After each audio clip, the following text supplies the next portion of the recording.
उनके शोध में हमें ये पता चलता है कि जो पहली रामायण थी वो बौद्धों की रामायण थी, दशरथ जातक के नाम से जी।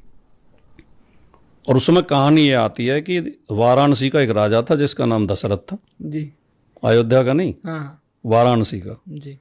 और उसके दो बेटे थे, राम और लक्ष्मण, और एक बेटी थी सीता। जी। यानी उसमें बहन बना दिया है।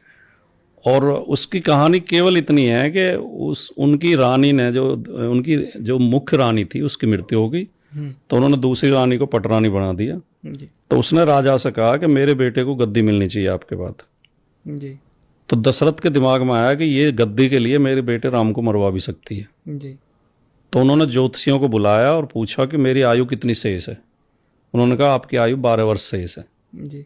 तो उन्होंने राम से कहा कि तुम और लक्ष्मण दोनों हिमालय पर चले जाओ, जी। वनवास नहीं, जी। हिमालय, जी। और 12 साल बाद आके राजगद्दी पे बैठ जाना। जी। तो वो दोनों चले गए हाँ। और सीता भी उनके साथ चली गई। जी। और दशरथ की मृत्यु 10 साल बाद हो गई। तो फिर उन्होंने जो मंत्री थे उनके, वो उन्हें लेने गए। तो राम ने ये कहा कि मेरे पिता ने मुझे 12 साल के लिए आदेश दिया था, मैं 12 साल बाद ही आऊँगा।